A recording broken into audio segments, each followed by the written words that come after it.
보시면 무기화 작용하고 고정화 작용 중요합니다. 이게 이제 303쪽 그림 한번 이해를 하셔야 돼요. 유기태 질소가 단백질 핵산으로 되어 있잖아요. 그림 보시면 이게 이제 아민태 질소로 돼요. 이게 이제 유기물이 썩는 과정이죠. 그래서 CO2 내보내고 에너지도 이제 빠져나가면서 이제 아민태가 되고, 아민태가 다시 암모니아 반응을 해서 무기태가 되는 거예요. 이제 썩어서 유기물이 되는 과정인데, 이거를 이제 무기화 작용이고, 다시 무기화가 이제 부동화 되려면은 거꾸로 오면 돼요. 무기태가 아민태 되고, 아민태가 다시 유기태 단백질로 이렇게 구성이 되는 거. 질소가 고정이 돼서, 네, 빨리 오세요. 네.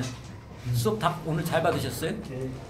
야, 지루하시겠어요. 8시간 반 하루 와서 하루 종일. 그래서 이제 보시면 무기태에서 이제 뭐 암모늄 같은 형태 질소가 아민태로 되고 유기태로 이렇게 단백질로 되는 거를 고정화 작용이라고 해요. 그러니까 고정화하고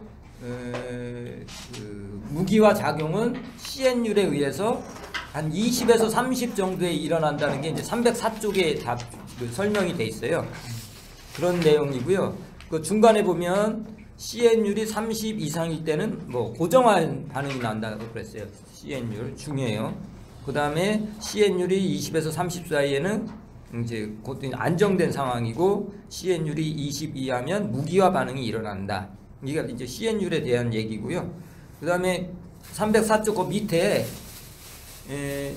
질산화 작용이라는 게 있어요. 암모늄이 질산화되는 그런 과정이거든요. 그래서 암모늄이 아질산으로 됐다가 질산으로 되는데, 거기 그 니트로소 모나스라고 하는 이 세균이 이제 작용을 하고, 그 다음에 이거는 이제 아질산 산화균, 암모니아 산화균이라고 하고요.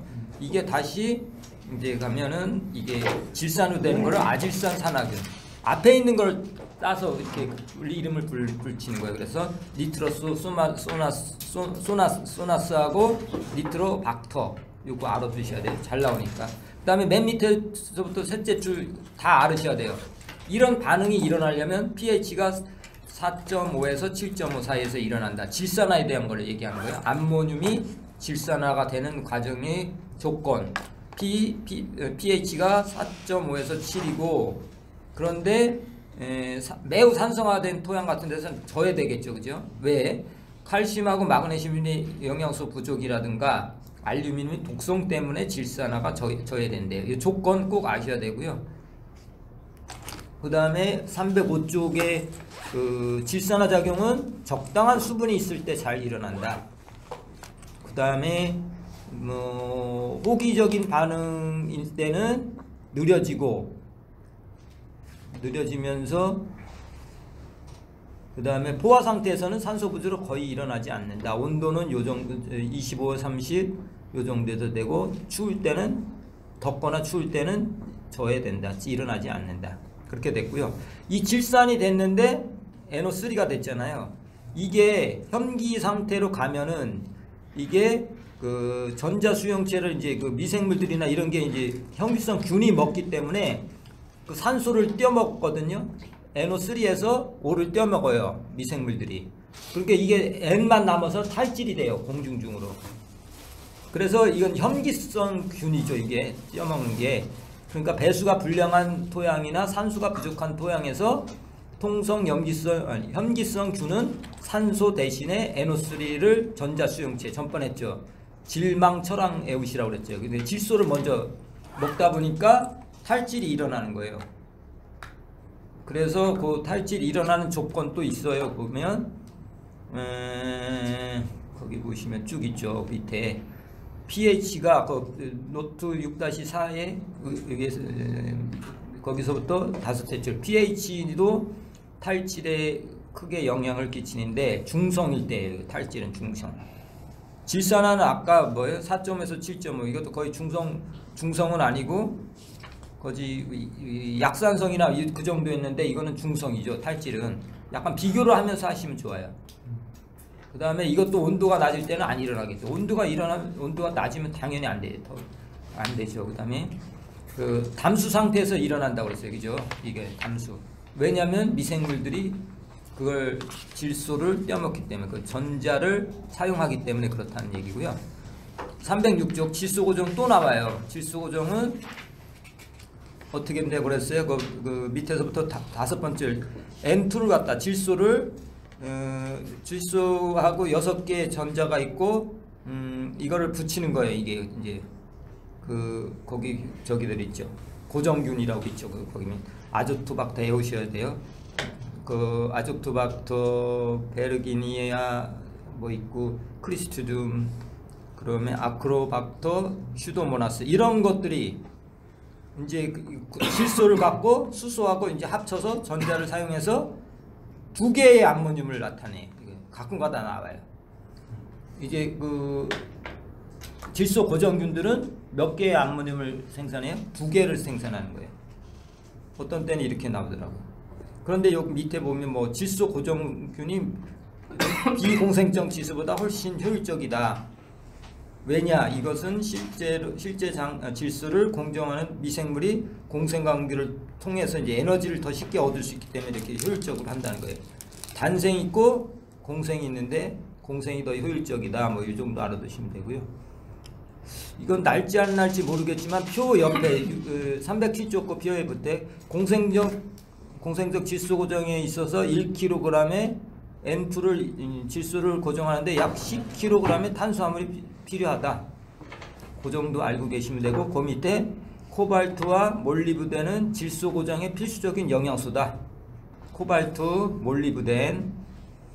그러니까 코발트, 몰리브덴 중요하죠. 질소 고정할 때 꼭 작용하고, 그 밖에 인하고 칼륨도 또 질소 고정에 영향을 미친다. 그러니까 코발트하고 몰리브덴이 더 중요하죠.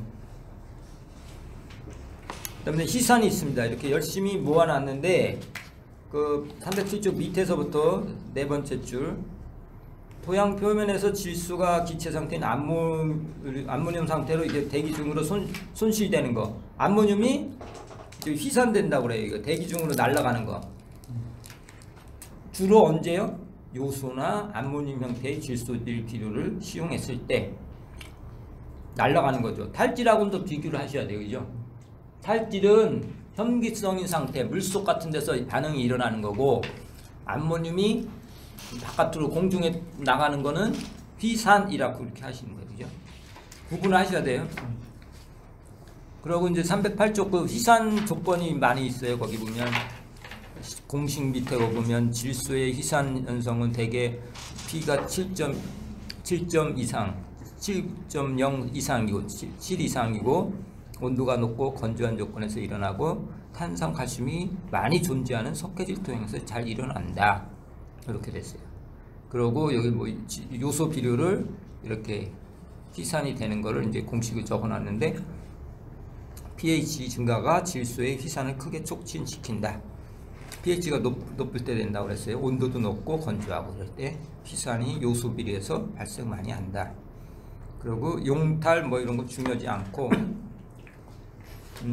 흡착과 고정이 있는데 309쪽 셋째 줄, 암모늄 이유는 버미큘라이트나 일라이트 같은 2대1형 점토 강물에 왜 고정되기도 한다. 이 정도는 중요해요. 암모늄은 2대1 강물에서 고정된다.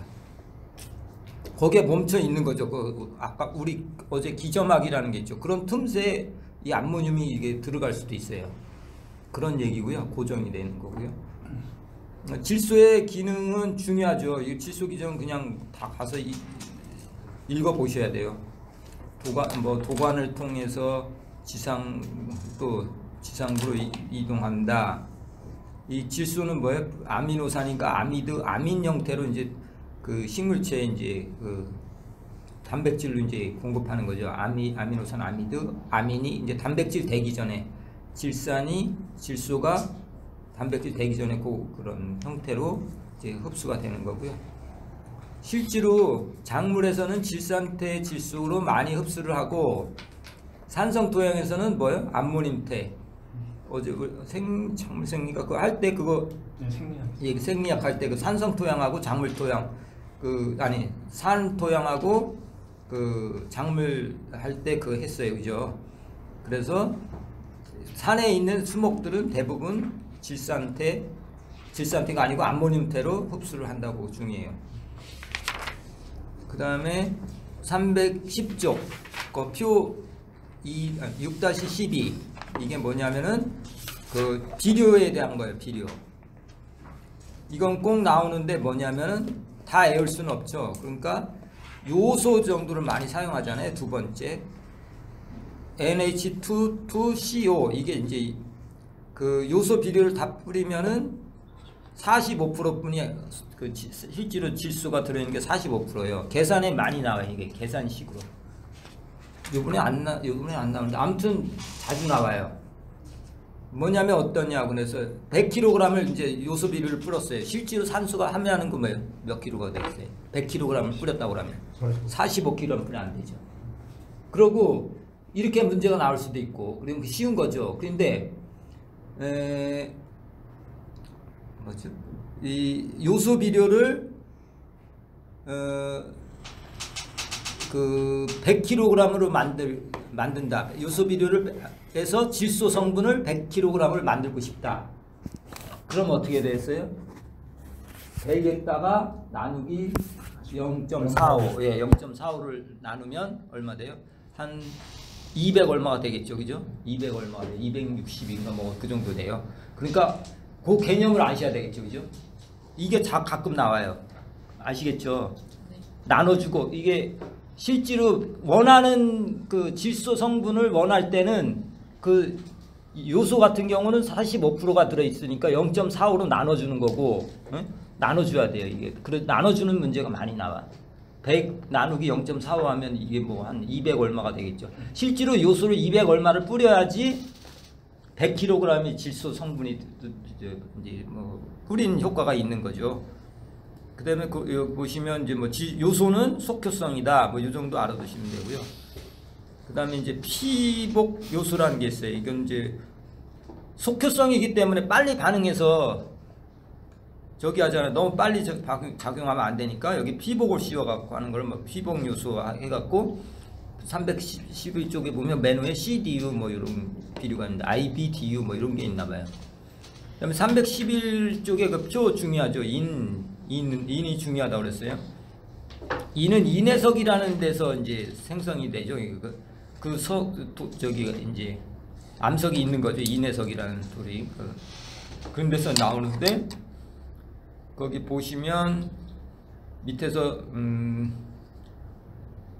8번째로 식물은 토양 용액으로부터 H2PO4 마이너스라든가 HPO4 2 마이너스 요 형태로 이제 흡수화되는 거 물어보죠. 요번에 시험에 나왔던 거예요. 이는 요 두 가지 형태로 나타난다고 그랬어요. 그러니까 pH가 7 이하에서는 앞에 있는 형태로 흡수가 되고 pH 7 이상일 때는 요 뒤에 있는 형태로 이제 흡수가 돼요. 인의 특징은 뭐냐면은 아무거나 갖다 붙여요. 이거는 또 그 나트륨 같은 경우는 물하고 친해지는 수화성이 있다고 그랬잖아요. 그죠? 나트륨은 물하고 친해져서 수화성이 있다고 그랬죠. 이거는 이제 아무거나 갖다 붙여요. 아무데나 친해져 갖고. 그러니까 안 되죠. 불용화되니까. 다른 성분하고 붙어 갖고 그래서 전번에 얘기했는데 산성일 때는 뭐예요? 철과 알루미늄하고 이렇게 붙어버려요. 인이. 그 다음에 알칼리일 때는 칼슘하고 붙어버려요. 그렇기 때문에 이게 불용화 되거든요. 그래서 그 얘기예요. 무기인산은 반응성이 매우 크므로 이온 형태로 존재하지 못하고 다른 원소와 결합하여 불용성 화합물을 형성한다. 그래서 인 비료를 많이 뿌리죠. 그래서 312쪽에 아까 얘기했던 그게 그 얘기예요. 토양 용액 중에 인 해갖고 세 번째 줄 pH 2에서 7은 뭐예요? H2PO4 형태로 존재하고 이제 산성일 때죠. pH 7에서 13일 때는 HPO4 2 마이너스다. 꼭 알아두셔야 돼요. 존재. 그 다음에 이제 맨 밑에 312쪽 맨 밑에 보면 아까 얘기한 그거예요. 알칼리 토양에서는 칼슘하고 붙어버려서 칼슘 포스페이트라고 그래서 이게 그렇게 돼버려요. 굳어버려요. 칼슘하고 그렇게 되고 313쪽에는 산성일 때 얘기하는 거예요. 철과 알루미늄이 이제 붙어갖고 불용화된다. 그래서 뭐 좀 그렇게 알아두셔야 되고, 이거는 지금 베이자 교환이라고 그랬어요. 이제 음이온 할 때 인은 베이자 교환으로 이렇게 흡착이 된다고 그랬잖아요. 그렇게 돼 있고, 이거는 거기 중요해요. 2대1형 광물보다는 카올리 나이트와 같은 1대1 광물에서 많이 일어난다. 이렇게 알루미늄 같은 게 흡착이 되는데, 이런 거 테두리에 이렇게 붙나봐요. 그런 거는 카올리나이트 게인에 쪽에서 이제 많이 된다. 그래서 315쪽 넘어가겠습니다. 315쪽 그 같은 또 얘기고요. 인의 기능에 보면은 뭐 에너지 저장, ATP 만드는데 그 쓴다고 그랬잖아요, 그죠? ATP라는 게 인이 붙었다 떨어져서 하나가 떨어지면 ATP가 되고 다시 붙으면 ATP가 되고 그래요. 붙었다 떨어지면서 에너지를 방출했다가, 그게 315쪽 인의 기능 그 밑에 세 번째 줄이에요. 거기에 이제 인이 ATP로 에너지 쓸 때 하고, 핵산과 인지질 이런 거 구성할 때 이제 사용되고, 세포 분열, 뿌리의 생장, 분열, 개화 이런 영양소로 쓰인다. 중요하죠, 이거. 인은 뿌리 생장, 뭐 분열 이런 게 중요하고요. 316쪽 이것도 인의 비료, 이제 얘네 얘기 나오고 있습니다. 인의 비료가 좀 복잡해요. 과린산은 그 표 밑에 과린산이라는 게 과석이라고 그러나 봐요. 근데 과린산 석회는 인광석에 황산을 처리해서, 알아두셔야 돼요. 꼭 인광석에 플러스 황산 하면 과린산 석회가 되는데, 이게 석유성이고, 중과린산 석회는 뭐예요? 인산을 갖고 인광석을 처리하면 이렇게 나오나 봐요. 중과린사가 안 됐고, 또 용성인분은 인광석을 용융시켜서 만든 거고, 과린산 석회는 중과린과 비해 지효성이다. 용성인비는 지효성이다. 요거까지는 알아두셔야 될 것 같아요.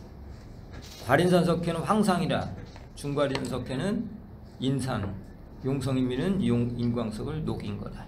이렇게. 그 위에 거는 안 외우셔도 되고, 칼륨 넘어가겠습니다. 칼륨은 우리 공변세포에서 칼륨이 세포 속으로 들어와야지 세포가 열리죠. 그 안에 수분들이 많이 들어와서 그런 역할도 하고요. 전번에 이제 점토광물 할 때 2대1층에 이제 고정이 돼요. 그게 일라이트, 그림의 위에 세 번째, 그 그림 위에 세 번째 있잖아요. 이게 하이둘러스 미카라든가 운모라고 그러거든요. 그 다음에 일라이트 같은 게 2대1이죠. 근데 그 층에, 그 층층 사이에 계속 칼륨이 딱 붙어 있어서 이거는 비팽창형이면서 칼륨이 많이 들었어요.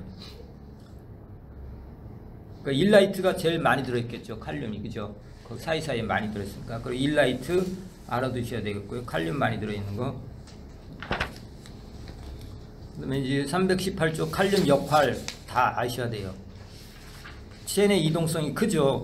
칼슘은 적은데 칼륨은 이동성이 커요. 그런 내용이 쪽이 있고요. 뭐 기공 개폐하는데 쓴다고 꼭 그랬죠. 그 중요한 거예요, 그죠? 그 다음에 뭐 이게 또 효소를 활성화시키는데 이제 단백질과 전분의 활성화에 관여한다. 칼륨 중요해요. 칼륨 비료. 근데 비료는 중요하지 않고요. 칼슘으로 넘어갈게요. 칼슘도 중요하죠. 이것도 식물체 내에 들어가서는 이동이 잘 안 되는 거거든요. 320쪽 첫 번째 줄, 두 번째 줄 중요해요. 320쪽 세포벽에 다량 존재한다. 칼슘 얘기하는 거예요. 그리고 팩틴 등 세포벽 구성 물질로 COO-기에 세포부의 구조적인 안정을 높여준다. 그리고 세포의 신장하고 분열에 필요하다. 그렇게 알아두시면 돼요. 칼슘은 잘 이동이 안 돼요. 그 안에 들어가서는 칼슘이 식물체 내에서는 이동이 잘 안 되기 때문에 이게 이제 끝부분까지는 잘 안 가거든요.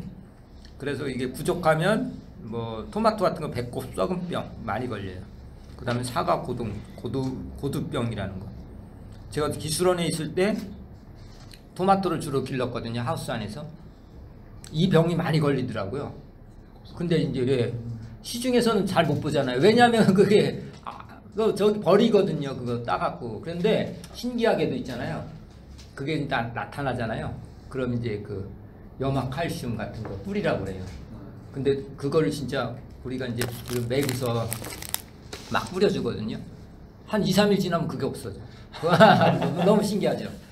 그 나무 그 토나무 그 자체가 막 그 끝에가 다 새카맣게 되는 거예요. 썩어요. 근데 염화칼슘을 뿌리라고 그래요. 그리고 갖다 막 뿌리거든요. 그런데 이게 이렇게 부족하면 그런 현상이 일어나죠. 그게 좀 신기하죠. 경험을 해보니까 그런 게 머릿속에 꽉꽉 박히가 좋더라고요. 그래서 이제 그 다음에 320쪽 밑에 생석회, 이제 어제 했어요. 그죠? 생석회는 석회석에 열을 가하여 CO2를 제거함으로써 산화물로 만든 것이다. 석회를 막 태워요. 열을 가해서. 그러면 CO2가 날아갈 거 아니에요? 그게 이제 생석회고요. 생석회는 논토양 덮거름 형태로 시용하고 유기물 분해 촉진 효과와 함께 질소 유효화를 촉진한다. 그것까지 알아두셔야 되고, 이제 생석회는 그런 역할을 하고, 소석회는 생석회에 또 물을 가하면은 이제 이렇게 가해서 제조를 하는데 그렇게 되죠. 그래서 되는 거고, 그 다음에 석회석 비료 CaCO2 주성분인 석회 광석을 분해한 거는 석회석 비료, 그러니까 석회 고토라고 그래야 되나요? 그런 거는. 그 세 가지는 알아두셔야 돼요. 소석회, 아까 얘기했죠. 소석회가 제일 저기가 많겠죠. 태웠으니까 성분이 제일 80 정도 나오고, 그 다음에 소석회가 60% 나오고, 물 가한 거고, 그 다음에 석회석 자체는 뭐 45%, 석회 고토. 네 가지 있다라는 거 알아두셔야 돼요. 비료 종류는 네 가지가 있다. 그리고 어떻게 생성이 됐냐? 생석회하고 소석회 정도는 알아두셔야 돼요. 마그네슘으로 넘어가요. 마그네슘은 우리 엽록체 구성할 때 그 가운데 있었던 거예요. 322쪽에 보면은 우리 전번에 봤죠. 생리할 때 이렇게 중간에 있어서 엽록체를 구성하고, 그 다음에 그 그림 위에 마그네슘은 칼슘과 달리 체간부를 통해 이동한다. 마그네슘은 이가예요. 그죠? 마그네슘 이가. 칼슘도 이가, 마그네슘도 이가. 이가 정도는 알아두시면 되고요.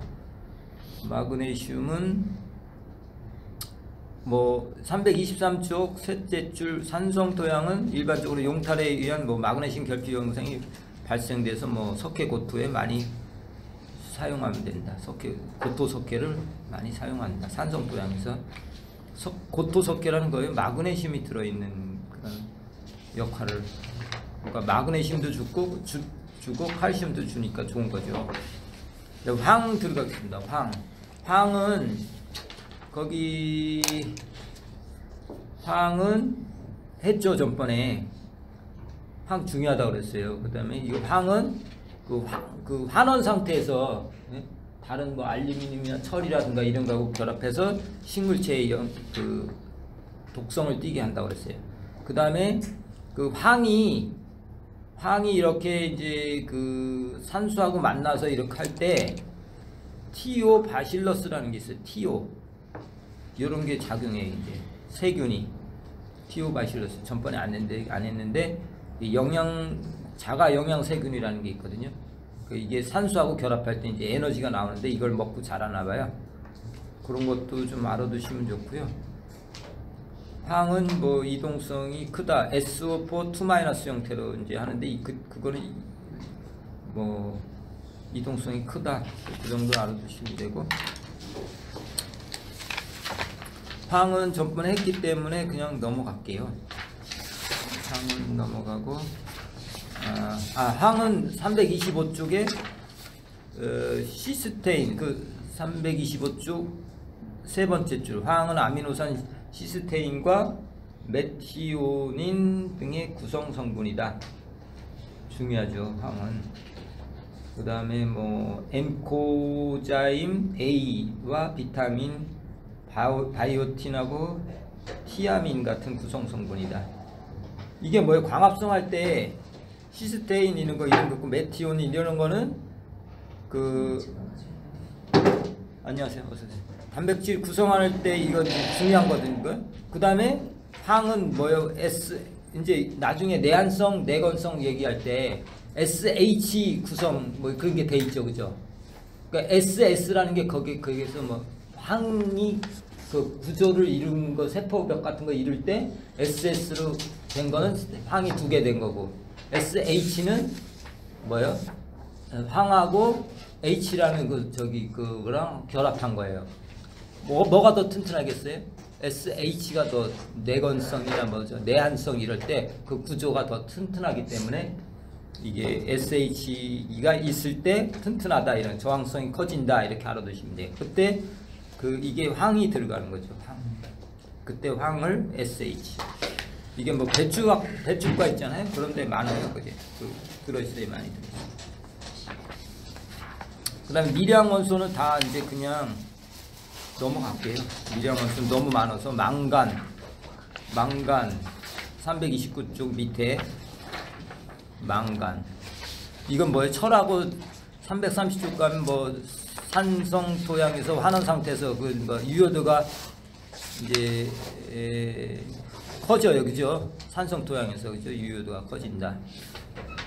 망간하고 철 알아야 되고, 요거 320쪽에 요거 셋째 줄부터 이렇게 다 알아두셔야 되고, 철은 뭐예요? 철은 주로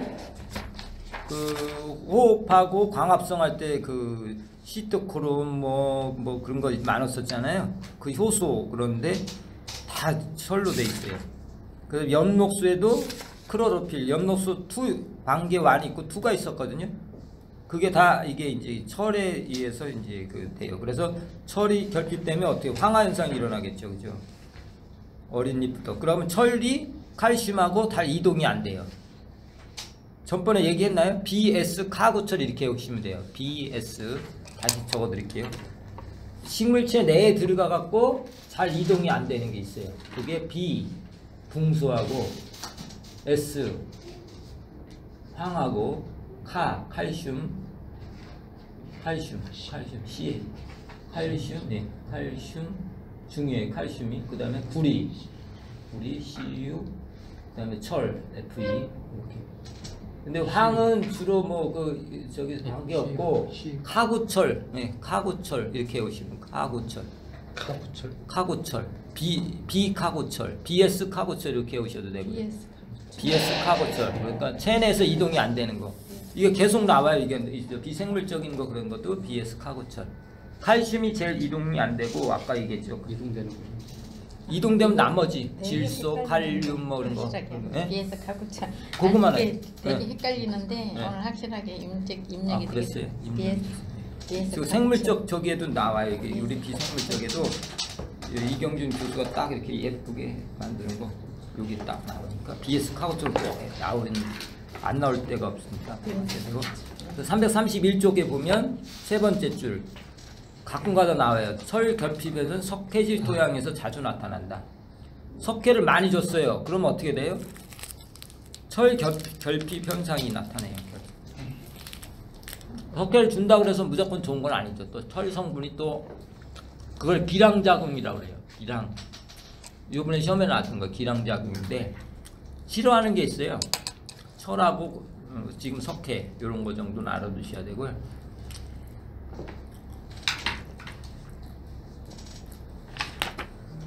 뭐 다 중요한데 붕소, 아연, 붕소, 몰리브덴 이런 건 다 알아두셔야 돼요. 근데 여기서 가끔가다 나는 건 몰리브덴 같은 게 미량 원소 중에서도 요거가 가장 낮다고 이렇게 몰리브덴 보면은 둘째 줄 있죠. 그런 것도 뭐 가끔가다 문제 나는 경우도 있더라고요. 그다음에 아까 코발트, 니켈 뭐 이런 거는 뭐라고 그랬어요? 코발트는 특히 질소 고정할 때 메고 헤모그로빈 밑에서부터 둘째 줄. 리조금 박테리아 질소 고정하는데 아까 코발트 중요하다고 그랬어요. 그죠? 몰리브덴 코발트 있는데 이게 뭐 레모 헤모그린이라고 그래서 질소 고정할 때 거기에 산소 운반해주는 그 뭐라 그래? 적혈구 같은 사람의 피를 얘기하면 그런 건데 여기에 산소를 운반해줘요. 거기에 많이 들어있다 코발트가 그런 얘기고요.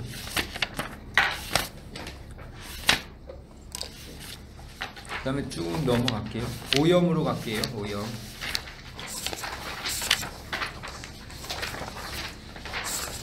이제 토양 오염은 뭐 350쪽 점오염은 비점오염은 이런 거는 좀 쉽죠. 뭐냐면 오염이 됐는데 그 표를 보겠습니다. 7-3 밑에 보면 점오염이라는 건 딱 찍어서 그 지역에서 오염된 거라고 생각하시면 돼요.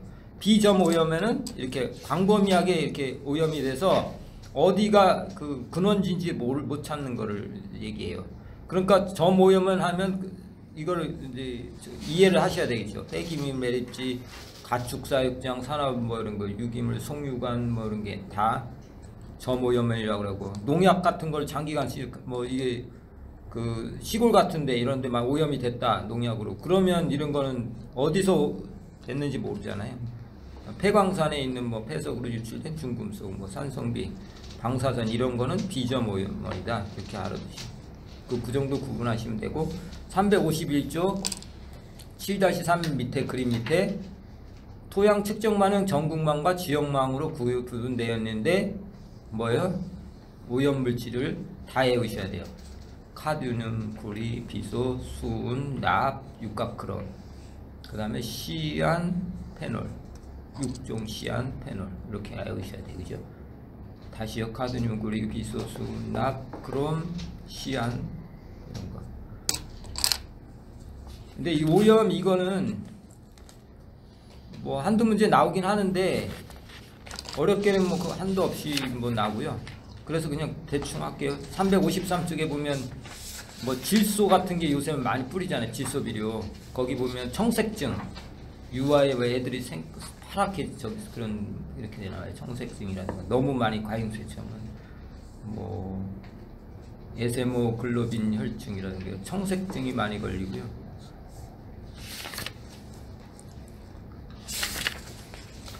그 다음에 여기 뭐 엄청 복잡한데 359쪽이 좀 중요하거든요. 359쪽 그 A, B, C, D 이런 게 있어요. A, B, C까지 있나요? A, B까지 있나요? A 읽어볼게요. 토양 중에서의 중금속 용해들은 pH가 낮을수록 증가한다. 대부분 pH가 낮을수록 용해가 잘 돼갖고 오염을 시키겠죠. 그래서 그런 얘기고요. 꼭 알아두셔요. 몰리브덴은 예외다. 거꾸로 되고 그 다음에 B 중금속에는 산화 환원에 따라 용해도가 달라져. 산화 환원에 따라 달라져. 독성이 달라진다. 그래서 철과 망간은 뭐래고 산화 조건에서 불용화된다고 그랬어요. 그 다음에 카드뮴, 구리, 아연, 크롬은 환원에서 불용화되고. 그럼 크롬이라는 게 있어요. 크롬은 산화 환원 상태에 따라 독성이 달라지는데 산화 상태 육각 크롬이 되고 환원 상태 삼가가 되는데 육각 크롬이 독성이 더 크다. 요 정도는 알아두세요. 이해를 하셔야 되는데 어려우면 그냥 이 산화가 되면 육각 크롬이 되는데 육각 크롬이 삼가보다 환원됐을 때 삼각 크롬보다 독성이 더 강하다. 이렇게 그냥 외워두셔요. 하나만 외워두셔요. 나머지 뭐 여기 뭐 비소도 있고 그런데 다 이거 외우시려면 힘드니까 크롬은 어디요? 산화 상태 육각 크롬이 독성이 더 크다. 그 위에 건 다 아셔야 돼요.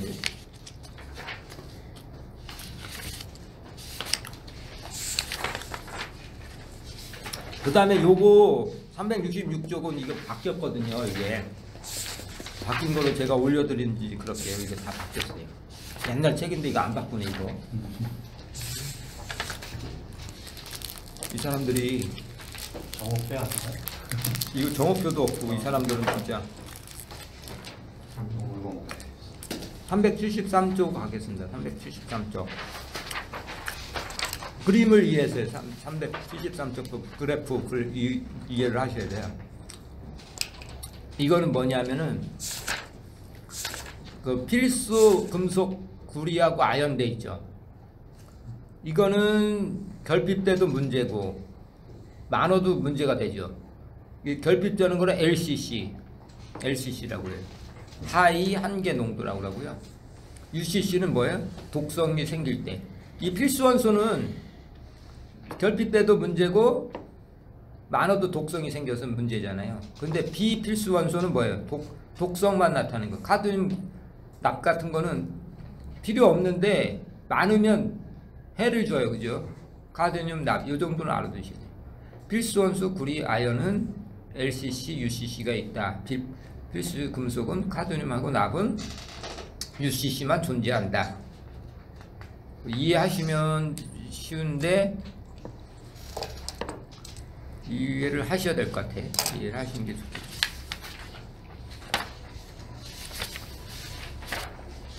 오염에서는 어떻게 나긴 나는데 383쪽 가겠습니다. 오염을 이제 처리하는 방법이거든요. 오염이 된 토양을 어떻게 처리하느냐. 생물학적 토양이 있어요. 383쪽 1번 바이오디그레데이션. 토착 미생물의 활성을 증진시켜 유기 오염물질의 분해능을 증진시킨다. 미생물을 하는 거예요. 바이오디그레데이션. 그거는 생물학적 저기겠죠. 생물을 이용한 거. 384쪽 바이오 벤팅 있어요. 세 번째 줄 바이오 벤팅은 뭐예요? 오염된 불포화 토양에 공기를 주입하여 휘발성 오염물질을 기화하여 이동시키는 거여서 산소를 증가시킴으로 해서 미생물, 여기도 미생물이 나오죠. 이제 그리고 생물학적 지금 이제 방제법을 얘기하는데 바이오 벤팅 고르는 게 많이 나와요. 바이오 벤팅 뭐 아까 얘기한 바이오 디그레이션. 그다음에 384쪽 밑에서 네 번째 줄 랜드 파밍이랑이 있어요. 랜드 파밍. 이건 뒤집어 주는 거예요. 뒤집어 줘서 공기. 그러면 이제 호기성 그 생분해 공정에서 이게 저기가 되나 봐요. 오염이 복구되는 그런 게 있어요. 이것도 생물학적이죠. 그 다음에 385쪽 파이토리미데이션. 이건 식물을 이용하는 거예요. 식물을 이용하는데 A, B, C, D 다 이해를 하셔야 돼. 요까지가 이제 생물학적 그 처리 기술인데 가끔가다 이제 파이토 익스트랙션은 뭐냐면 식물에 직접 이제 뿌리가 이제 흡수해서 B 385쪽 B 보면 파이토 익스트랙션 식물의 뿌리가 이제 흡수해서 이제 그 줄여주는 거. 또 파이토 디그레데이션 이거는 뭐야? 효소. 그다음에 파이토 스테빌레이션 이런 거는 뭐 토양 계량제 써갖고 그러니까 효소냐 토양 계량제나 식물 뿌리냐 요거 개념을 그거 아셔야 돼요. 용어대로. 그 다음에 이제 물리화학적 처리 방법이 있는데 아까 생물학적은 잘 구분해야 되겠죠. 생물학적이 많으니까. 이건 이제 물리화학적은 뭐 소일 프러싱. 그 다음에 387쪽에 토양 증기 추측법. 이거를 ISV라고 그러는데 뭐 토양 증기 추측법. 그 다음에 388쪽 안정화 및 고정화 처리 기술 뭐 이런 게 있어요. 콘크리트로 이제 막 저기 채워냈나봐요. 오염물질. 389쪽 케미컬 리덕션 이런 게 있어요. 그리고 뒤에 있는 건 거의 중요하지 않고 토양 관리로 넘어가겠습니다. 가셔서 꼭 읽어보셔야 돼요. 393쪽 지질 침식하고 가속 침식이 있다고 그랬어요. 근데 지질 침식은 느리지만 토양 단면을 형성시키는데 이제 더 중요한 역할을 한다. 그 정도는 그 내용 읽어보시면 되고, 가속 침식은 이제 이거는 뭐 소층 같은 게 잘 발달되지 않겠죠. 394쪽 물에 의한 침식은 요 세 가지: 분산 탈리, 이동, 퇴적. 요거를 해서죠. 분산 탈리, 입단, 파괴, 비산, 이동 뭐 이런 식으로. 그림에 보면 탈리, 운반, 퇴적 이렇게 돼 있잖아요. 그런 식으로 이제 쌓인다는 얘기고요. 그 다음에 398쪽 이제 이 약동하고 포행, 부유 요 세 가지가 잘 나와요 시험에. 398쪽 1번 약동. 약동이라는 게 뭐야? 크기를 잘 보셔야 돼요. 크기가 지름이 0.1에서 0.5mm, 토양 입자가 30cm 이하의 높이로 짧은 거리를 통통통 튀는 거, 이거 약동이라고 해요. 근데 이 약동이 많아요. 이게 바람이 불고 그럴 때 대부분 약동으로 이렇게 이제 날아가요. 그다음 포행이라는 거 있어요. 포행은 그 바닥을 구르면서 이제 가는 거거든요. 크기는 제일 크겠죠, 그죠? 무거우니까 잘 안 굴러가는 거예요, 포행. 그다음 부유가 있어요, 부유. 부유는 제일 작은 거예요, 크기가. 그런데 그거는 막 공중에 떠다니겠죠, 떠서. 그래서 이 세 가지를 구분해야 되고 그 크기도 알아두셔야 돼요. 제일 많은 건 약동이라고 그랬어요. 그 다음에 부유, 그 다음에 포행. 이게 크기로 치면은 포행이 제일 크겠죠. 그 다음에 약동, 그 다음에 부유가 크기로 치면 그렇게 되고요.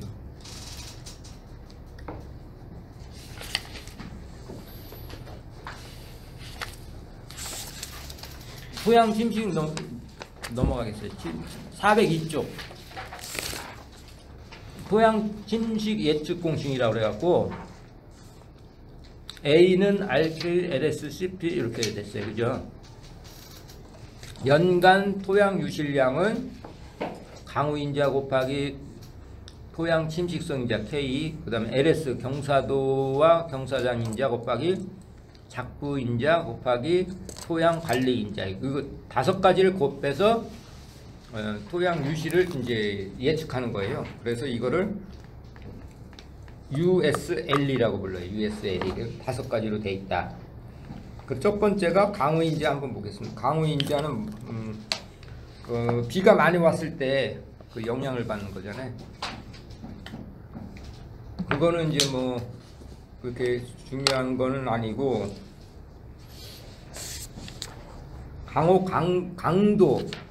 강도의 영향을 제일 많이 받는 것 정도 알아두시면 되고, K 이제 토양 침식성 인자가 중요해요. 이거는 침투하는 거예요. 땅에서 얼마나 침투를 많이 잘해야지, 침투를 많이 해야지 저기가 되겠죠. 유실이 많이 안 되겠죠. 그래 그거를 K라고 그러는데요.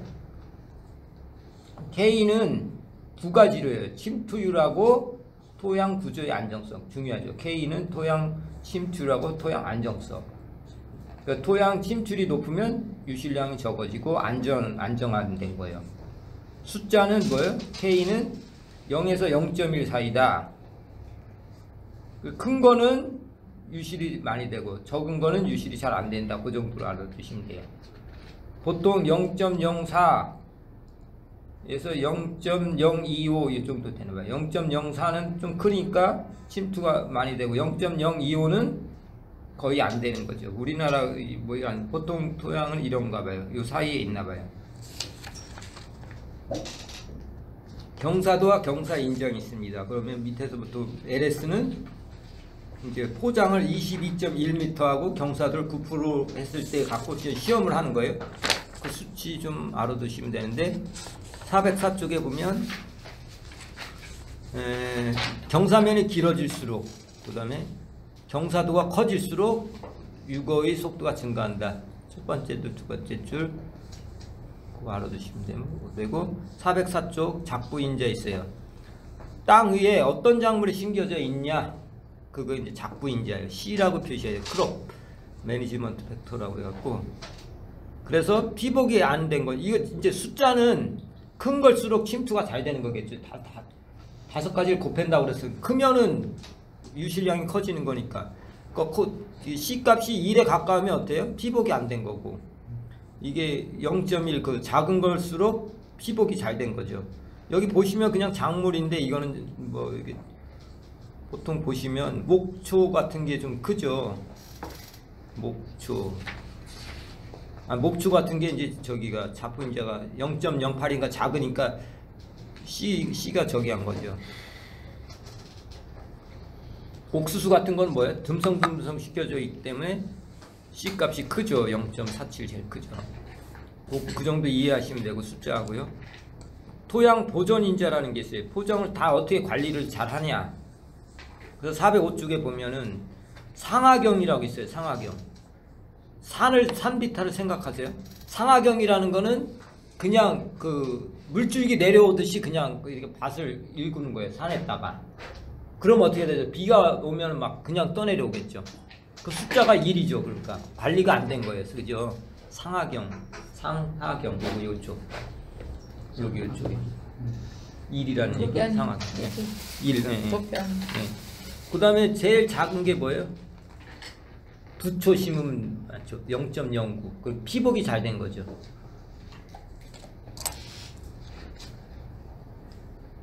그래서 우리 선배는 어떻게 하냐면 상등 혼심 초부, 상등 혼심 초부 이런 식으로 해왔더라고요.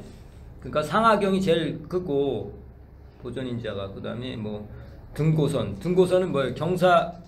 등고선 따라서 이렇게 계단식으로 짓는 거고, 초생대는 그 띠를 저기 하는 거예요. 잔디 같은 걸 이렇게 둘러서 심는 거고, 뭐 그런 식으로 하고, 뭐 부초 같은 경우는 뭐예요? 땅을 파갖고 거기다가 뭐 이렇게 그리고 나뭇가지나 이런 걸 넣어갖고 물이 스며들게 하는 거, 뭐 그렇게.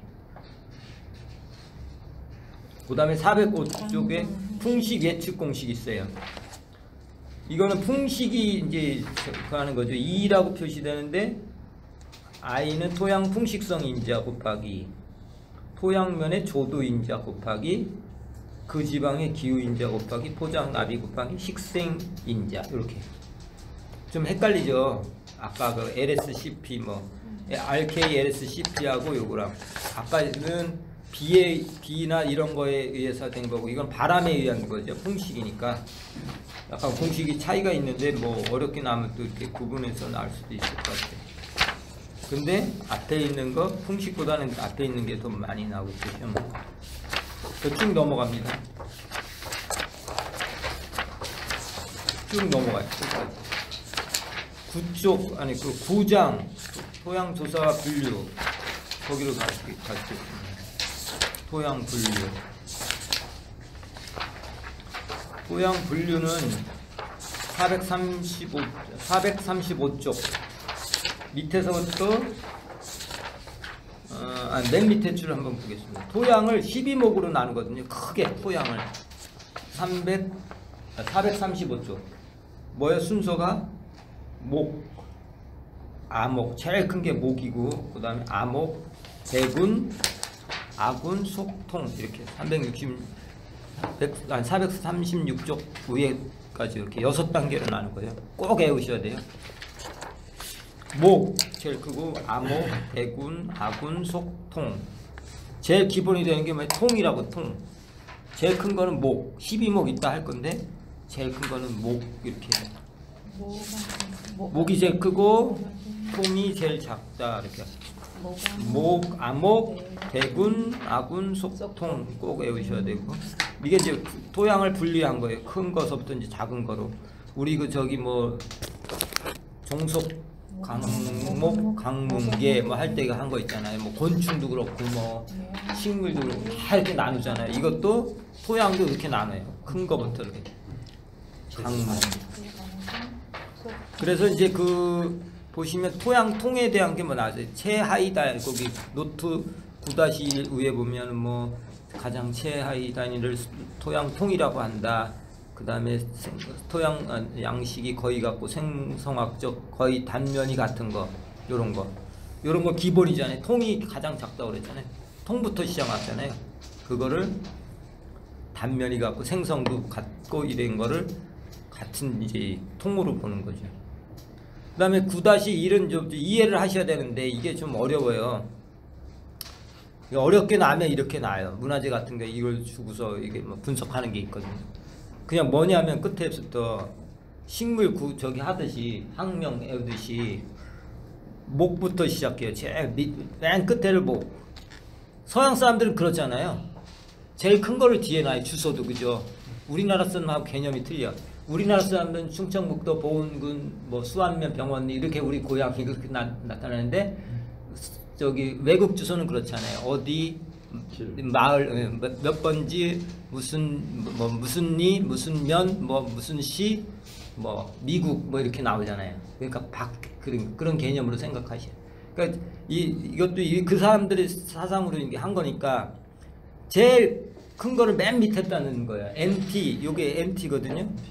요게 NT예요. 이게 목이야 목. NT는 이제 12목 중에 하나 NT졸이라는 거 약자야.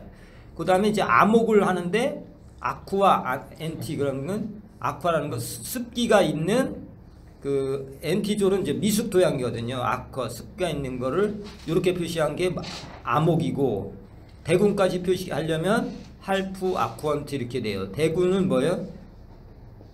이렇게 이제 한 절을 갖고 표시하면 대군까지 표시를 하는 거고 그 다음에 거기 티픽 할프 아쿠언트는 아군까지 표시했잖아요. 네. 거기 보시면 이제 해설이 다 있어요.